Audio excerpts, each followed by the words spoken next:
So, June is Men's Mental Health Month. Yeah. And I would love to know your thoughts on, I mean, we're two women here. I'd love to know your thoughts on, though, are men getting mental health treatment the same way women are? What does it look like? Let's talk about it. Okay. Welcome to It's a Mental Thing, the podcast that dives deep into the power of the mind and the heart of mental health. Whether you're navigating life's challenges, seeking balance, or simply curious about how to care for your mind, you're in the right place. Each week, we explore stories, strategies, and expert insights to help you build resilience, find clarity, and embrace a healthier you. So take a deep breath and let's journey together toward a brighter, more mindful tomorrow. Welcome to It's a Mental Thing, because your mental health matters. Okay, so I guess just in my world and my perspective, I would think that men are probably not reaching out to get mental health, seek out therapists, that type of thing, as much as women are, Right. because men are so much better at compartmentalizing and closing off those parts of themselves that they don't want to deal with. Maybe I'm generalizing. I don't know. No, you're right. But that's kind of what it seems to me. Is that what you see as a mental health therapist? Yeah. So in our society, we tend to give a month to everything. We do. August is Puppy Awareness Month, your Sure. first dog's month. Sure. So again, June, what we're doing, June, we have Juneteenth, we have Father's Day, we have all these things. But in June, what we're doing is we're trying to promote open conversations about men's well-being and mental health. Mm-hmm. Because you're right, a lot of men either compartmentalize their mental health, they feel like they don't need mental health, or they don't really know where to go to get mental health. Right. And so we're really wanting to just observe this month to dedicate raising awareness Yeah. for men's mental health. And that's why June, we've dedicated it to Men's Mental Health Month. I love it. And there are some key aspects to men's mental health. And what we're wanting to do, again, like I said, raising awareness, we're wanting to highlight the unique mental health challenges that men face. So specifically men, Mm-hmm. such as societal expectations around masculinity and the pressure to support their emotions. Right. Like you said earlier, we're two women sitting Right. here, but men's emotions and their masculinity can be a huge thing for them. And we're wanting to raise awareness that it's okay if that person is struggling, that male is struggling with, well, my masculinity doesn't match what his masculinity is. Uh-huh. Or my wife left someone for, their looks. They're a bodybuilder, or they have this massive job, because that affects what their masculinity is. Mm-hmm. And they feel less than. So their mental health, for us as women, we've got tons of stuff going on. There's a book called Spaghetti Brain and Waffle Brain. Have you heard it? Yeah, I have heard Yeah. of it. So women are spaghetti brain, men are waffle brain. They can get in that little compartment and stay there until they're out of it, and they go to the next one. Women, we're all over the place. All Pull over. one noodle, you get the other noodle. Yeah. Men just aren't that way. So we're wanting to raise awareness this month about Yeah. men having mental health issues, and that's okay. It's just different. Breaking the stigma. We always talk about breaking the stigma of mental health in general, Mm-hmm. but this encourages men to talk openly about their struggles. This month is what we're trying to do, Mm-hmm. and to seek support rather than just internalizing them. A lot Yeah. of men do that. And that's kind of where the problem is. And we want to promote access and resources to men. Men's Mental Health Awareness Month aims to kind of connect men to mental health services and resources that can help them address specific needs. Right. Okay. Like I've told you before, I have a practice of just myself and maybe 200 clients, and only 4 men, at least 4 men. Wow. And there's a lot to do with that. Okay. So either they're not going to speak to a female therapist. Right. Totally fine. they've spoken to a male therapist, so now they want a female's perspective, Okay. or they're just not going to therapy. And that's Yeah. because they've internalized everything. So it's one or the other. Yeah. You know, they're married. Their wife doesn't want them to see a female therapist. It's totally understandable. Right.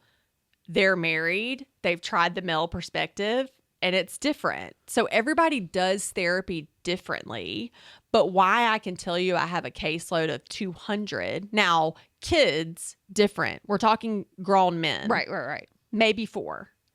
And I don't know what that statistic is or what that research is, other than men internalize, men compartmentalize, and they struggle with what their issues are, Yeah. or they don't want to talk about it.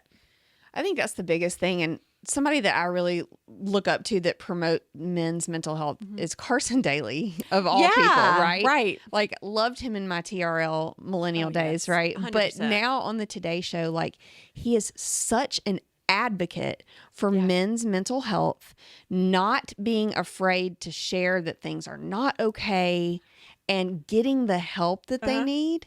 And I love that about him. Yeah. And it's because he experienced a panic attack. Yep. And men, he's this big wig. He's a celebrity. He talks about a panic attack that he had that sent him spiraling to say, whoa, something's not right. Yep. Again, you and I have talked about that. That doesn't make us crazy. It doesn't make us special. It doesn't make anything wrong with us other than the fact we have a chemical imbalance of a panic disorder. Yeah. We've experienced panic attacks, which sent me to therapy, which sent me to a psychiatrist Same. to get medication. So that's nothing to gloat about. Oh, I have a mental health issue and you don't. Why would we do that? But it is something to express, I needed help and I went and got it. And that's the thing. It's like, we've experienced it. Yeah. We took those steps Yes. and life got better. So much. And we want that for you, Yeah. whoever you are. Yeah. Right? And I think too, like, to sit here and say the first panic attack sent me to a therapist, I'd be lying. Same. Yeah. I was prideful. I was scared. I didn't know what was going on. Mm-hmm. It wasn't until I was actually a therapist when I continued to have panic attacks or anxiety disorder. I knew what I had. I was just going to handle it myself. Isn't that crazy? So that's like, you know, people think, oh, that's the masculinity part of a person. Maybe, but it's not because I'm a female that I went and got help. I just decided it's okay to go get help. Yeah. Whereas men sometimes think, if I go and get help, that's going to demasculinize myself. Whether, especially if I'm speaking to a female. Listen, I don't care if you're 5, 6, 70, male or female. When you come to my office, you're here for mental health reasons, and that's it. Whatever your diagnosis is, whatever your disorder is, that's it. And take it for what it's worth. But from the perspective of a female, if I'm seeing a male going to get help like Carson Daly, that is so much more attractive to me. Yeah. Like, I have so much more respect and just like, wow, like, what an awesome guy for taking care of himself. You know? They're getting in tune with Yeah. who themselves, and they're getting emotionally regulated. Because what if they are someone who has struggled with anger, who has struggled with, you know, a sense of hatred about life, or maybe they were done wrong in childhood. Maybe something happened that they've never addressed. And then all of a sudden they become these young adults and their narcissistic tendencies are coming out. Their lying tendencies are coming out. Their alcoholism is all these things have built. Again, we talked about earlier, everything kind of starts in adolescence. And then we carry them like a ball and chain into adulthood, young adulthood. And then it slaps us in the face with a panic attack or a depressive disorder or manic episode. And then all of a sudden we say, I think I need help. That's okay. Yeah. So yeah, it is more attractive to say, oh, you're in therapy to get help for. It doesn't matter. Yeah. But you're also in therapy to get in tune with yourself and have emotional regulation. So why this is important for men is they have unique challenges. So men often face unique challenges related to mental health, such as the pressure to be self-resilient. Mm-hmm. They have that pressure to be, I'm okay, everything's okay, I'm a provider. Right. Okay. A lot of that is in their own inner dialogue. Mhm. Nobody's really telling them that unless that's how they grew up. Just pressures. Right. Yeah. But in therapy, you have a male or female therapist break that down and say, but really nobody cares, but that's how you feel. So Mhm. that's their unique pressure as far as what their inner dialogue is saying. Men also have a higher suicidal rate as far as completing suicide. Men are more likely to die by suicide than women, highlighting the urgency of the need to address their mental health. Absolutely. And the reason why we say that is because women are suicidal. Mhm. Women have suicidal ideation, women have self-harm. Men have the ideation, the thoughts, but they're more likely to complete that action, which is why it is so urgent for men to say, oh yeah, I have felt that. I have Yeah. thought that. I need to get help. Yeah. Because as a therapist, I will advocate on top of the hill for nobody to complete suicide. Right. Men, women, kids, anything, but they do have a higher suicidal rate, which is another unique perspective to their mental Yeah. health. Barriers to seek help, the stigma and the fear of judgment for men Oh, is yeah. bigger than women. Their society for men. Societal expectations prevent men from seeking help Mhm. because of their mental health problems. And again, I think the society we grew up in and the society men grew up in is you don't need help. You're weak if you ask for help. Well, and especially in the South Yes. too, like Yeah. the deep South that we are in right here. I Right. mean, like you suck it up. Yeah, I mean, Right? it's a whole, what is it? Pull your boots up. Like, what's the straps? I don't know what it's I don't called. know. Something like that. Pull yourself up by Or your the bootstraps. That, you've been kicked over. Knock the dust off. Keep going. Why? I'm not going to tell my 7-year-old boy that. Right. If he's crying and sad, I want him to get help. Yeah. I'm not going to say, you're fine. What if he's not? Right. So I'm not going to teach my kid that. But again, it's a different society, a different world. I'm teaching my kid to grow up in. Yes. But men today, when they grew up, they didn't was get help. different. It Yeah. looked different. Men don't cry. Right. If you cry, you're weak. I don't know why that's different for women. We're expected to cry. I tell people my crier is broken. Mine is too. But if I cry, I've either hit my emotional break for the Mhm. week or the month, and I let that healthy release out. Why can't a man do that? Right. And so, but they feel they can't. And so that's what makes unique interest between them and their mental health. We always want to support and listen to them. We want to share resources with them. We want them to focus on their self-care. They do. Some men and their self-care is how busy can I get? Yeah. How busy can, whereas we were Yes. talking earlier, we go shopping, we get a massage, we get our nails done, we have a long time, we take a nap. Men are like, what task can I do? Yes, you're right. So they're staying busy. It's very different, which is still self-care to them, but we want them to focus on, is this helping their well-being? We want to engage open conversation with men, talking openly about mental health and challenge them with harmful stereotypes and masculinity. So we want to challenge that with them. When we have that open conversation with them about what harmful things that they're thinking, what harmful stereotypes, you can't cry, you can't get help, that's harmful to them. Yeah. We want to open that conversation for them so that they don't feel as though they have something to hide. Yeah. You know, men need help too, just as Absolutely. women do.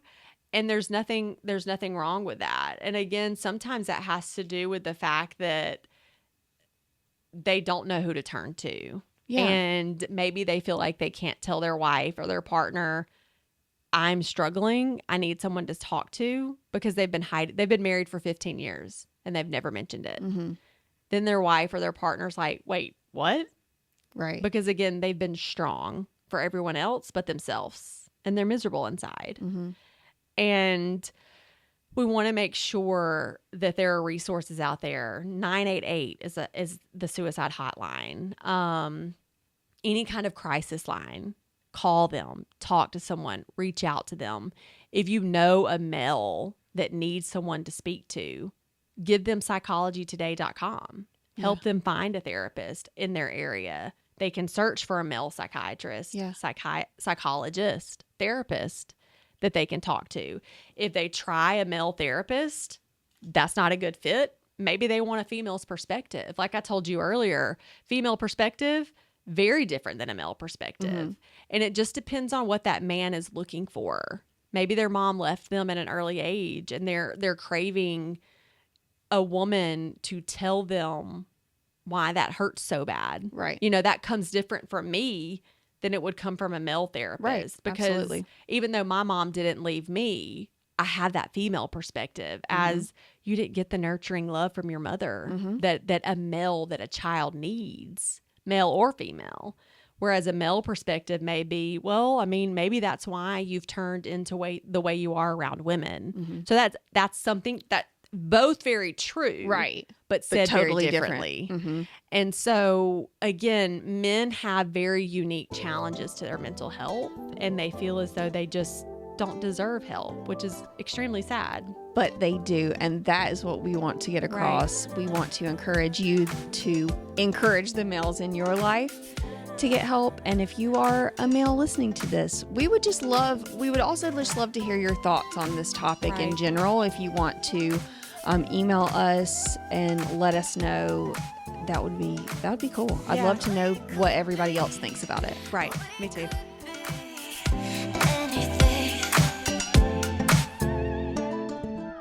Be sure to follow our podcast on your favorite platform or find us on YouTube. Just a quick note.